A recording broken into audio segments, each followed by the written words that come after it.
योगानंद शास्त्री की अगुवाई में चुनाव लड़ने की तैयारी। राष्ट्रवादी कांग्रेस पार्टी अब महाराष्ट्र के बाद दिल्ली में जड़ें जमाने की तैयारी कर रही है। पार्टी ने हाल ही में कांग्रेस छोड़कर शामिल हुए दिल्ली के वरिष्ठ नेता योगानंद शास्त्री की अगुवाई में आगामी नगर निगम चुनाव में पूरी ताकत झोंकने का फैसला लिया है।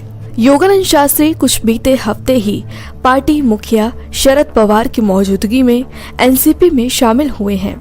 उनके साथ उनके समर्थकों ने भी एनसीपी का दामन थामा था।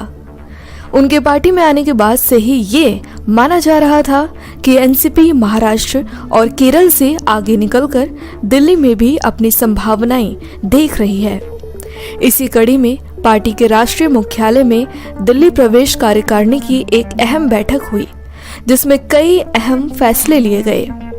बैठक में ये साफ किया गया कि पार्टी दिल्ली में बीजेपी, कांग्रेस और आम आदमी पार्टी को चुनौती देने के मूड में है।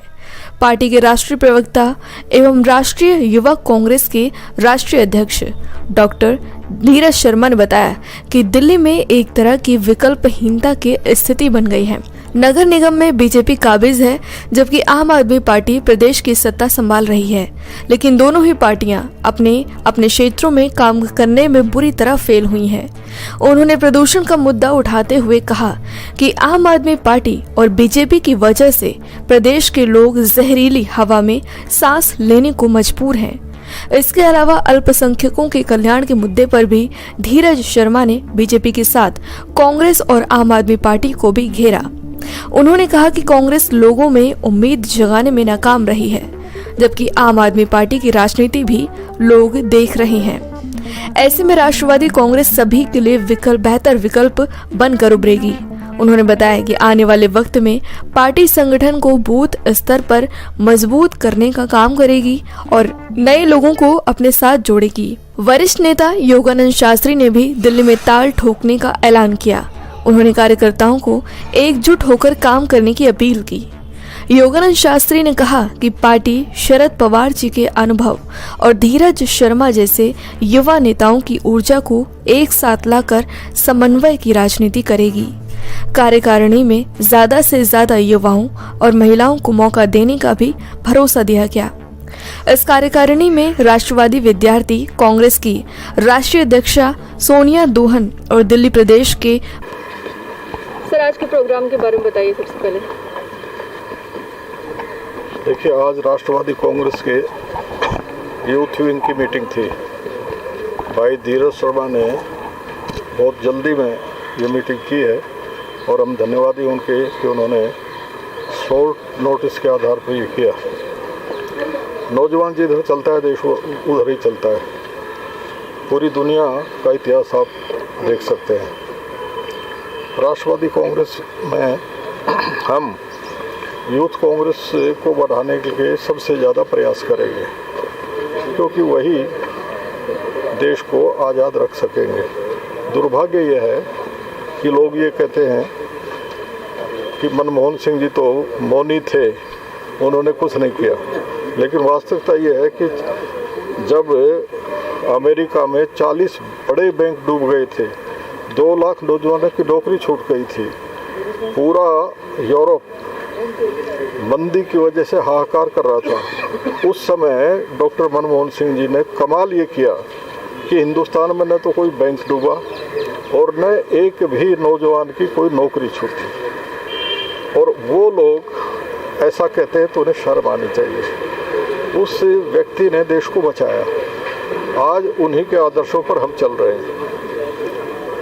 कांग्रेस हो या राष्ट्रवादी कांग्रेस, सिद्धांत की दृष्टि से, नीति की दृष्टि से ज़्यादा अधिक कोई फर्क नहीं है।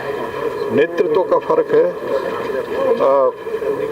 शरद पवार साहब वास्तव में राष्ट्रवादी हैं और इस समय सबको मिलाकर आगे चल कर के ऐसी तानाशाही जो देश को बर्बाद करने की ओर ले जा रही है, उसका मुकाबला करने की तैयारी है।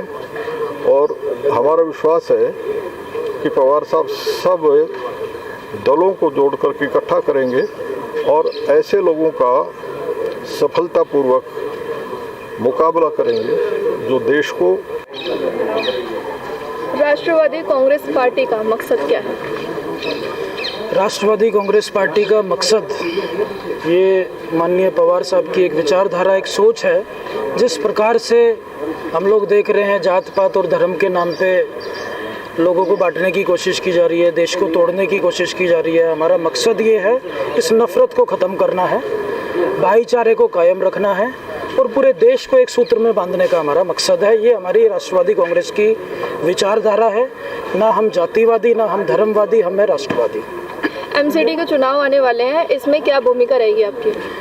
देखिए, आपने देखा है कि पूरे देश में हमेशा युवाओं की एक बड़ी भूमिका रही है राजनीति में, और आज इसी क्रम में हम लोगों ने राष्ट्रवादी युवक कांग्रेस ने अपने यहाँ पे प्रदेश कार्यकारिणी की बैठक करी है। हमने अपने सीनियर लीडर से आने वाले समय में उनसे गुजारिश की है कि कम से कम 50% युवाओं को मौका दिया जाना चाहिए। आने वाले समय में हम कॉरपोरेशन के इलेक्शन में हमारी राष्ट्रवादी कांग्रेस पार्टी लड़ेगी और ज़्यादा से ज़्यादा भूमिका, अहम भूमिका हमारे राष्ट्रवादी कांग्रेस पार्टी के युवक साथियों के ऊपर दी जानी चाहिए। अभी सबसे बड़ा मुद्दा चल रहा है जो 3 बिल जो पीएम मोदी सरकार लेकर आई थी, उन्हें वापस लेने को बोला है पीएम मोदी ने, और आंदोलन अभी ख़त्म नहीं हो रहा है, उस पर आप क्या कहेंगे? देखिए, बिल्कुल सही है। किसान नेताओं ने जो आंदोलन ना ख़त्म करने का निर्णय लिया है, ये बिल्कुल सही निर्णय लिया है, क्योंकि हम अब हमारे प्रधानमंत्री जी की बात पे यकीन नहीं करते हैं। 2014 में भी हमने देखा, बड़े बड़े रोज़गार से लेके बड़े बड़े वादे किए, लेकिन स्थिति बद से बदतर होती चली गई। तो हम बिल्कुल सही हैं, जब तक ये कानूनी रूप से ये निरस्त नहीं होगा और एमएसपी के ऊपर कोई गारंटी, कोई ठोस कदम सरकार नहीं उठाएगी, तब तक हम इसको वापस नहीं समझेंगे। आखिरी में युवाओं को क्या मैसेज देंगे? युवाओं को यही एक मैसेज है कि हमारे को ये जिस प्रकार से बांटने की कोशिश कर रहे हैं, हमें इनकी बातों में नहीं आना है। हमें अपने राष्ट्र के लिए, हमें अपने भाईचारा, जो पूरा देश हमारा पूरी दुनिया में अपने एक सेक्युलरिज्म के लिए जाना जाता है, वो हमारी देश की पहचान है।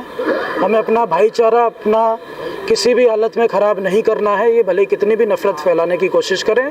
और 2024 में बहुत हो गया, बहुत समय हो गया, अब इनको भाजपा को और केंद्र की सरकार को घर बिठाने का काम करना है।